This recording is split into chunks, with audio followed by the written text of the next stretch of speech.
Hello, legit KidLit viewers. I'm Tiffany. And I'm Alexis, and we're your hosts for today's show. Episode 87 features middle grade author, musician, and educator Mike Grosso. Hello, Mike. Hello, how are you? Thanks for having me in. So, welcome to Legit Kid Lit. Can you describe your book, I Am Drums, in 5 words? All right, 5 words. I'd say boom, boom, bachinga, which is But in all seriousness, I think if I was going to take 5 real words that were not just straight up onomatopoeia, I suppose I would say I was thinking about this. I think it would be Sam loves drums the most. That's what Oh, I'd say. I love I love that. all of those. Mhm. And I love the onomatopoeia too. Yeah. That's always fun. I have to say, when I saw your book, I Am Drums, as a middle schooler who played in a band, I would have picked this up solely based on the cover and the title. I know there weren't a lot of books about musicians, or kid musicians or teen musicians, but you don't have to be a musician necessarily to enjoy this book, do you? I wouldn't say so. Definitely, I've had a lot of readers who've reached out to me who are musicians, and even as musicians, I've had a lot of different kids who are musicians who are all sorts of instruments. I've had adults also, who grew up with it the same as you, who really felt like thank you. I had a couple very big emails where both kids and adults said thank you for making me feel okay about being so passionate about this. But I think it's also been embraced by kids who just have a passion that they don't have really any peers that have grasped onto yet, especially during the years when you're moving from elementary to middle school. You're trying to find your new place. And you'll have a kid who is super into coding, and everyone else is like, that's hard. How do you do it? And they're just kind of alone in that world. Kids who maybe they're surrounded by hockey fans, but they really like baseball or vice versa. It's really just about the whole idea that sometimes as a kid, you'll find yourself in a situation where you are the one kid that loves the thing you do. And as adults, we realize that's just because right now we don't have anyone else around us who really loves, tapioca as much as we do. But we know as adults that somewhere out there are people who also love tapioca, or fill in the blank with what you want. As a kid, that context isn't there yet. You just feel kind of strange in whatever school you're in. You don't have the life experience to realize that eventually you're going to find people who you click with. And so I think more than it being absolutely more than it being about kids who are musicians, it's about kids who just really haven't found people who share their interests. And how do I pursue them when I have limited people around me who can support me and understand really why it is that I love this. Hmm. I like that. Now, is it true that I Am Drums has its own soundtrack? And It how can people does. find it? It does have its own soundtrack. The way to find it, there's a couple ways. The first is it is up on Bandcamp, which is a wonderful place for any sort of musician, whether you're just an independent musician without, record labels or distribution, or if you are a younger kid with your family or guardian's permission and wanted to put out a song, obviously with permission from those who take care of you. I've seen that happen a lot of times. I mean, I've even seen, high school clubs that start like a rock band club who will put out songs on there. You can find it on Bandcamp if you search my name, or if you search I Am Drums, Songs for Samantha is the actual name of the soundtrack, since the main character is Sam. You can find it there. It is also available, though, on pretty much any streaming service you might use. I think there's a few I'm missing out there, but it is on Spotify, Deezer, Tidal, Amazon Music, Apple Music. So generally speaking, you can find it in those places and listen to it. Awesome. And you created all of the music for that and Yeah. p- played with all of it, right? Like you did it all. I did. It's all the instruments on there are done. I made them instrumental so that because I felt like that would be the best way. I do like to sing from time to time, but I feel like instrumental was a better way for you to be able to put it on in the background while you're reading if you'd like, or to just listen to it as background music.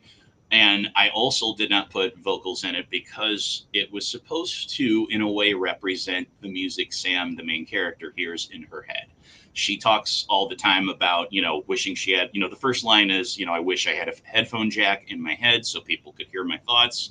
Uh, she hears music all the time. She references that in the story, which was something that it's not an autobiographical story, but that was very particular to me. I still hear beats and everything in my head all the time, and so I wanted the music to be one possible thing that she could be hearing in her head at different points in the story. And so I put all the instruments together because I just it was very important for it to be a very comprehensive sound. I love working with other people too, but when you get to make the music entirely yourself, you really get to feel like it's your creation. It's the thing you heard, and that Definitely. was yeah, that was very powerful for me on this one, just to make sure that was in there and make it really feel like, well, if you were going to hear what was in her head, what would it be? And then the song titles are, well, once you've read the book, the song titles make sense, but they're designed to not be spoilers if you have not read the book. Well, first of all, how amazing is it that you played all of those instruments? And then Thank second you. of all, we will make sure to put a link in our episode description so that people can find those songs easily. And then third of all, it's just really cool when you have a book that has its own soundtrack. I mean, it's pretty amazing. We've had another author before that created like a Spotify what is it, like a soundtrack type of a Playlist. thing, a playlist, yeah, so it wasn't like her own music, but pulled some different songs that kind of went with it, but, I mean, how original is it that you have your very own songs that match with every single piece of the book, so really cool. Make sure you all check that out. Thank you so much. I'm going to look for it as soon as this is over. So you kind of touched on, the parts of you that are in Sam's story. How long have you been a musician, and what parts of your life inspired Sam's? Um, I've been a musician, I suppose, like officially since I started band in fifth grade. I started playing the drums. It was still very casual for me. I was doing it because music was always a part of my life. One of the things I like to tell people is that Sam's parents are a little less than supportive in the book. That is not how my parents were. My parents were musicians. I like to joke and say that the first time I heard the Beatles on the radio, I got super upset and I went to my mom and I said, "Mom, someone stole your songs." Because they were playing, lots of well-known Beatles songs. Like the first time I heard Blackbird, one of my favorite Beatles songs, I thought it had been stolen from my parents because I'd heard them playing it first. And so I was always surrounded by music, and I guess you could say, like, since the very day I was born, I was amidst music. But I remember I started taking band in fifth grade, and then at one point in time, my mom sort of pressured me. She knew that I wanted to learn guitar, and so she said, "Why don't you ask your dad for a lesson?" And my dad ended up giving me my first guitar lesson, and it took off from there. And that's, I think, how the multi instrumentalist thing came about. And why, for instance, I can make a soundtrack with all the instruments is there was a lot I had access to that a lot of kids, unfortunately, do not. A lot of kids who I think would benefit from it, as I did, would really love. So I would say when I really knew that music was not just a hobby and it was something that was going to be a part of my life was probably the summer before seventh grade. That's when I'd been playing drums a little bit, got into the set, but then really started picking up a guitar and learning, some Nirvana songs, which were a great place for a kid in the 90s to learn. They're not that complicated, but they're really cool and they're really fun to play. From there, I took off, and it's always been a part of my life since then. Even if I'm not officially a professional musician, it's always something I'm involved in. Very cool. Are you currently working on any new writing projects? Well, I currently, right now, if you can cross your fingers for me, I still have a nonfiction project that I'm hoping will find a home. It's a proposal for a graphic novel about weird instruments. I did back when I Am Drums first published a good number of years ago. I did a blog series about weird instruments where I just covered things like, for instance, the theremin, which somewhere in this room I have one. I got to dig it up at some point, which is an instrument you can play without touching it. It talks about uh, a xylophone that was made out of natural cave and rock formations, about the pyrophone, which is a kind of like an organ, but it's powered by combustion, so it has tubes that shoot fire out of it when you play it. And I'm hoping it will eventually be a nonfiction graphic novel, and if you can cross your fingers for me on that one. That's my current project I'm hoping to find a home for. And then I do have a couple other projects. I'm working on a novel in verse that I had set it aside for a little bit, but I recently started reading Chris Barron's book. And I can't recall the name. Sorry, Chris.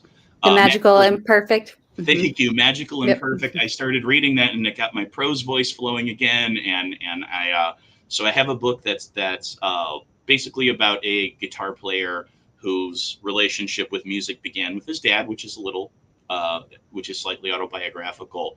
And he discovers that his dad has Parkinson's, which is unfortunately going to take away his dad's ability to play his instruments. So that one's still in progress, but it feels good. That's all I can say. Is a book feels good. You never know what its final destination is going to be, but the writing of it has been nice and a fun experience for me. Oh man, those both sound amazing. And we all at Legit KidLit, we love graphic novels. We love novels in verse. Those are like some of our faves. And Yeah, we love Chris Barron. So he's awesome all the way wonderful, around. and yeah, absolutely. Um, a little side note, a lot of our viewers also love video games, and we hear that you have um, a little side project called Private Pook Games. You want to tell us a little bit about that? Absolutely. I grew up loving Nintendo. Obviously, I still play video games on the side. I like to joke sometimes that when I was growing up, video games made parents very nervous because they were very new, and they didn't want that to kill off reading. So I like to say, hey, I like video games and books. You can love both. One does not trump the other, which is really good, and I hope comforting to parents who maybe are getting a little worried about screen time and all that sort of thing. There's ways to make it both happen. But I also was always very interested in coding the games. It's the sort of thing where when I was younger, there were a few ways to learn it, but not as many as there are now. And so nowadays, like if you have the drive to do it, there's so many places to just get started with learning the basics of coding, whether it's just to make little small cool apps or to make full-fledged games. And so, in the time since I've written I Am Drums, where I've been looking for new homes for follow-up books, I started really jumping back into some of my coding passions from way back when I was a little bit younger. And I ended up, just making a few simple apps. I got one game on Steam called Drilly Willis that is basically kind of my love letter to a little bit 90s animation. I really love stuff like Rocco's Modern Life and some of the stuff on Nickelodeon back in the day. So it's a little bit of my love letter to that combined with my love for another show that my students in sixth grade, they sort of tell me well, you're aging yourself a little bit here, Mr. Grasso, but I really love the show, Regular Show, which is kind of from the whole Adventure Time sort of sense of things. And so it's kind of my love letter to that, but it's also a game that really I hope people have fun with. Has sort of it's a side scroller, but also has a lot of exploring, and that's been really good. And I try to use it to tell people like, yes, I'm a math teacher. I write books and I code, and those are all things that a lot of times people think should be separate, that they are not really part of the same personality, I guess is the way you'd say it. And my thought is, hey, I like being all those things. I like being, I hate to use these outdated terms, but I like being right brained and left brained from times. And I think there's a lot to be said about things that were originally labeled incorrectly as very right brained. Those can be very creative. So So true. We all have a myriad of things that we're good at, and they don't all have to connect. They can be totally in different ways and pull it all together to make the unique people we are. Yeah. Do you have any words of advice for those of us out there in legit kid world? Legit kid lit world. No worries. My biggest piece of advice, and this is something that I think I have to look in the mirror and tell myself this a lot of the times, is give yourself permission to do things badly. And I know that sounds a little weird at first because it's no, I don't want to do anything bad. Well, sometimes you have to tell yourself it's okay to mess it up in order so that you will actually get started and try it. Like I'm sure if you've talked to authors before, you know that many authors will say first drafts are hideous. They're just these hideous creations that don't feel good, and we write. I mean, some people love writing them, but I always write my first drafts, and I'm like, oh, am I sure I'm good at this? And that's part of the process. You have to try creating things and tell yourself it's okay to do it badly, because if you make something that doesn't seem right, you can change it, you can fix it, you can revise it. And if it's something you feel good about, rather than the assignment you don't feel like doing a second draft of, well, it becomes really fun, I think, to revise. Then again, I'm also one of the authors who I love revisions. A lot of authors hate revisions, love drafting. I find drafting to be the uncomfortable process, and that's where all my insecurity comes in, and oh, maybe this book's not any good. Revising is where I find that I really start to love the process. And that includes, you mentioned private Pook games.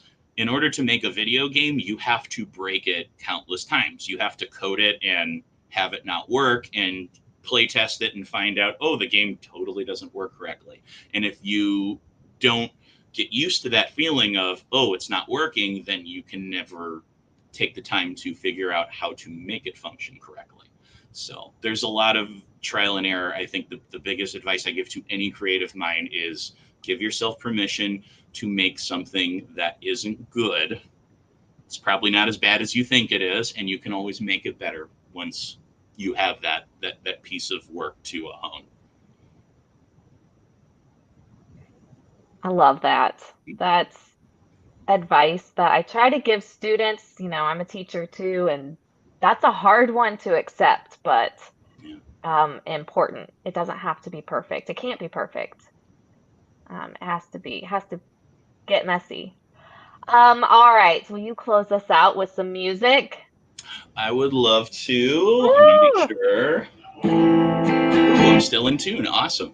So I thought today I would play a song, and I'm going to pull up the lyrics. I don't think I will need to remember them, but I'm going to try to. This is a song, actually, that was originally written by a gentleman. His name was Harry S. Miller. It's from 1893, but I apologize. Don't get too nervous that it's old. It's actually one of those songs that's just been around for a really long time, and it's taken on a lot of different forms. It's called "The Cat Came Back." You might have heard it before, and if you have, you've heard a variety of verses. And over the years, the verses change because people write new verses, and then they write other verses, and then they write verses applicable to their era and time. And it's kind of a story that keeps being told. And I originally was played it by my parents. They used to play it when I was a kid. So I'm going to play it for this one. Let's go ahead.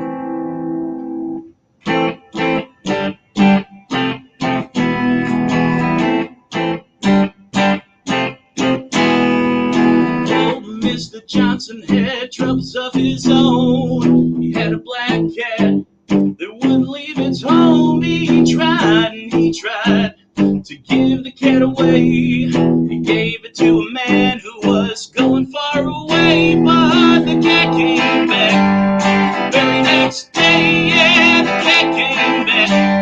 He thought he was gone, but the cat came back. He just wouldn't stay away.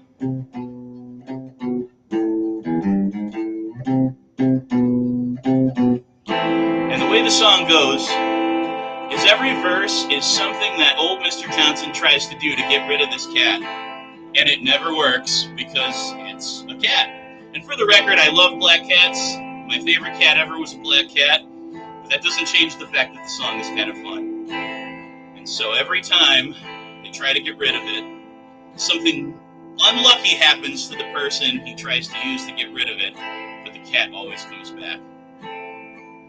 The cat was a possessor of a family of its own. 7 yellow kittens till there came a cyclone. It blew the houses all apart, tore apart the town. The air was full of kittens and not a one was ever found. But the cat came back the very next day. Yeah, the cat came back. Thought it was a gone, but the cat came back. It just wouldn't stay away. And then the last verse that I'm going to sing today is old Mr. Johnson tries to send the cat on a ship. Send it away. Send it to another continent. And the ship does not come back. Everyone on the ship doesn't come back. But the cat comes back. Away across the ocean he did send that cat at last. The vessel only out a day and taking water fast. Well, the people all began to pray. The boat began to toss. The great gust of wind came up and every soul was lost. But the cat came back the very next day. Yeah, the cat came back. We thought he was gone, but the cat came back. We just wouldn't stay away.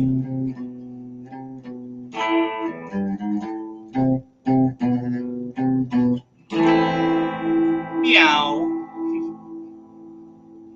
Yeah. Yay! I Thank love you so it. much. Yeah. Thank you. Oh, you have a black cat. I love it. I have a black and white cat. So it's a tuxedo. It's not quite the Oh, black cat, but also very sweet. So oh, yeah. love it. Oh, that was wonderful. Thank you for hanging out with us today. Thank you for inviting me in to hang out. Yes, it was amazing to all of our readers. We hope you enjoyed our show and are inspired to pick up Mike's book, I Am Drums, and listen to that soundtrack. Yeah, look in our description below. We'll be back next Sunday with some more KidLit fun. I'm Alexis. And I'm Tiffany, and we're signing out. Yeah. See you later.